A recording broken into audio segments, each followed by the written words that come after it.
जय हिंद। मैं हूं परवेज पवार और आप देख रहे हैं एलकेबी न्यूज।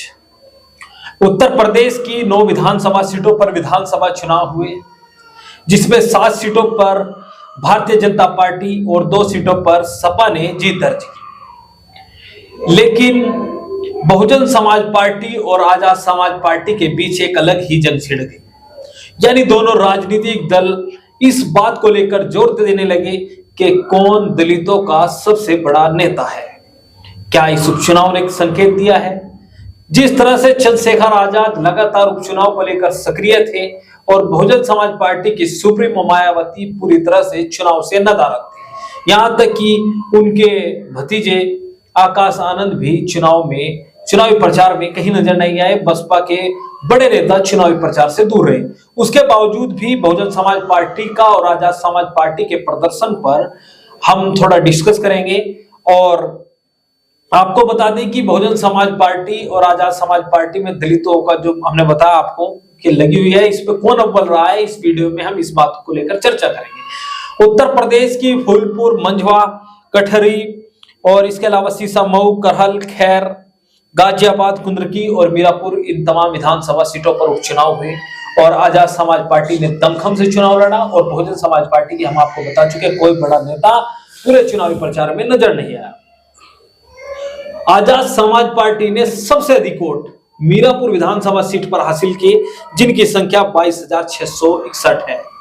यहां पर आखिरी दिन चंद्रशेखर आजाद रोड शो करके गए हैं। इसके अलावा बहुजन समाज पार्टी की बात करें तो बहुजन समाज पार्टी को सर्वाधिक वोट जो मिले हैं वो कठरी विधानसभा सीट पर मिले हैं। अंबेडकर नगर की कठरी विधानसभा सीट पर बहुजन समाज पार्टी के उम्मीदवार अमित वर्मा को 41,647 वोट मिले।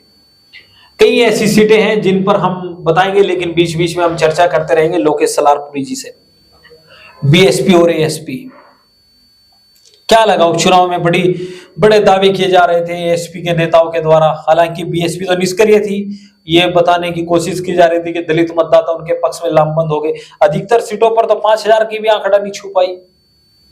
आपको क्या लगता है कि बीएसपी का विकल्प बन गई एएसपी? देखो, अगर आप गौर से देखो, जिन सीटों में चुनाव में 5 सीटें ऐसी थी जहां बसपा ने अपनी जमानत बचाई है।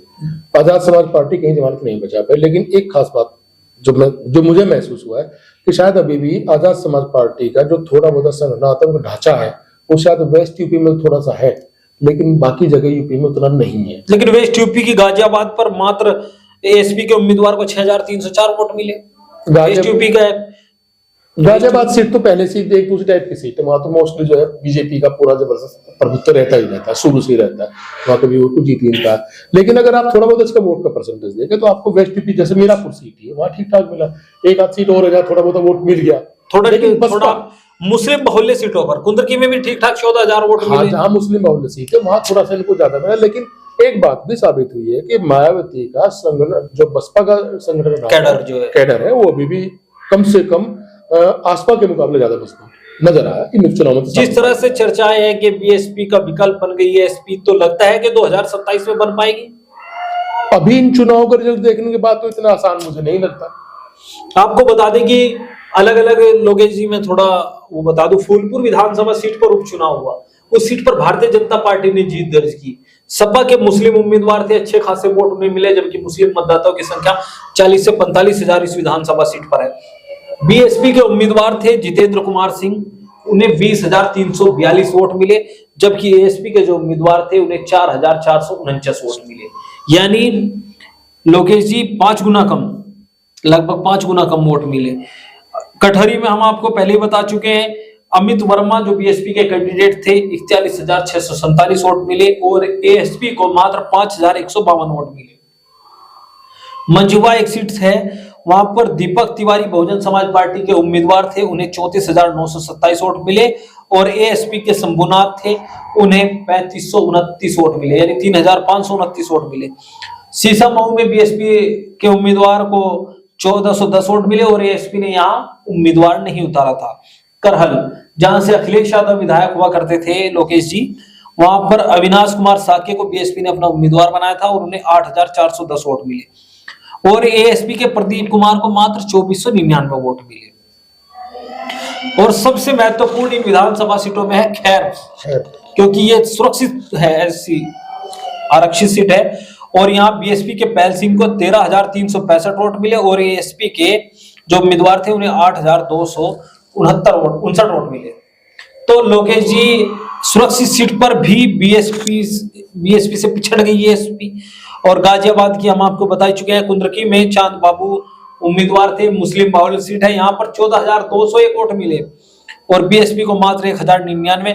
कुंद्रकी और मीरापुर ये दो विधानसभा सीटें मुस्लिम बाहुल्य थी, यहाँ बीएसपी पिछड़ी है, एएसपी बढ़ी है। इसके अलावा हर जगह पर बीएसपी अपर रही है और एएसपी का डाउन रहा है। तो ओवरऑल भी हम बता देते हैं, इस 9 सीटों में एएसपी के उम्मीदवारों को 60,760 वोट मिले हैं, जिसमें 22,661 मीरापुर पर और 14,201 कुंद्रकी पर, यानी 22 और 14 36, लगभग 37,000 के आसपास वोट 60,000 में से दोनों कुंद्रकी और मीरापुर मुस्लिम बाहुल्य सीटों पर मिले हैं, जबकि बीएसपी को 1,26,774 वोट मिले हैं।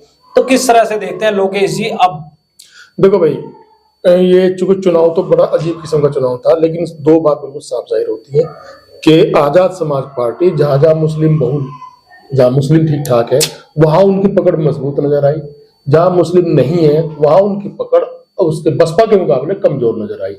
अब ये सवाल तीनों पार्टियों के लिए बहुत महत्वपूर्ण हो जाता है, क्योंकि अखिलेश यादव के पार्टी के बारे में माना जाता है कि मुस्लिम एक तरफा उसे वोट करता है जी।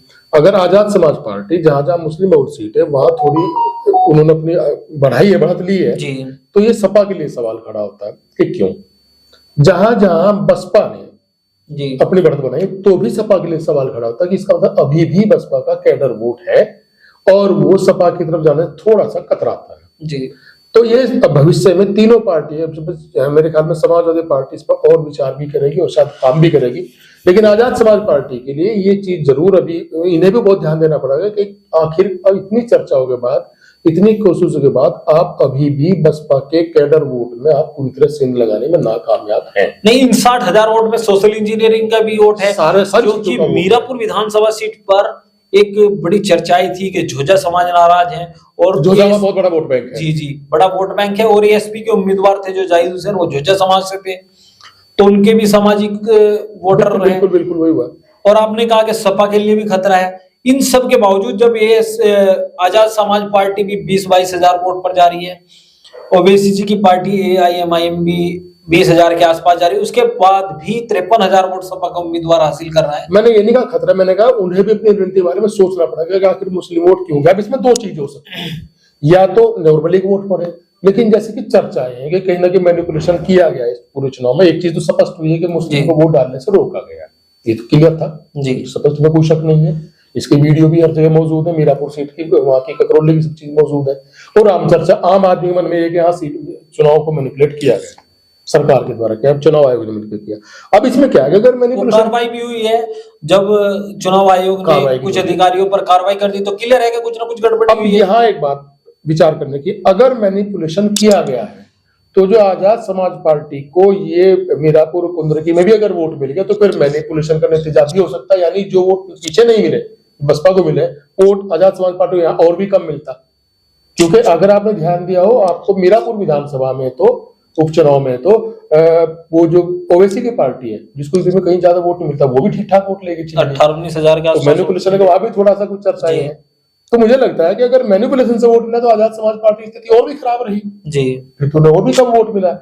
और अगर मैनिपुलेशन से मिला है ये वोट तो फिर तो कुछ कहना, चुनाव के बारे में कुछ कहने को चर्चा ही नहीं बची, फिर तो बहस खत्म हो जाती है। लेकिन आजाद समाज पार्टी कुल मिलाकर कमजोर साबित हुई है। मायावती का विकल्प बनने की तरफ है, बन जाएगी, कब तक बन जाएगी?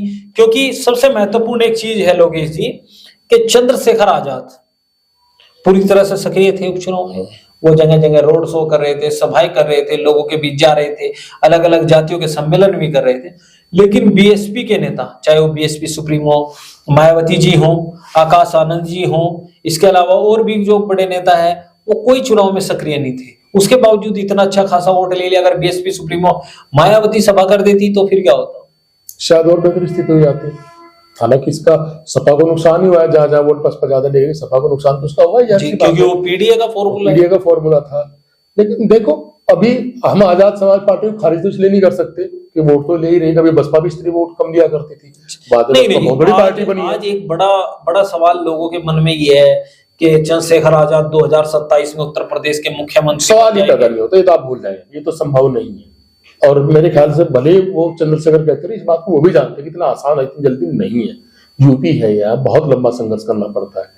मायावती जैसा संघर्ष अभी चंद्रशेखर नहीं कर पाए। मायावती के पीछे एक पूरी विचारधारा लगी हुई थी, बहुत लोग थे और ओबीसी के लोग भी थे, सारे लोग लगे हुए थे। आज जो पीडी से बोलते पूरा फार्मूला वहां काशीराम ने गुलदस्ता बनाया था, मायावती को उसका लाभ मिला। मायावती खुद एक जुझारू लीडर थी, वो जो थोड़े टाइम के लिए उन्हें 2-3 बार मुख्यमंत्री बनने का भाजपा ने मौका दिया था, उसका असर था कि पूरी बहुमत की सरकार बनाई और अभी तक भी प्रासंगिक है।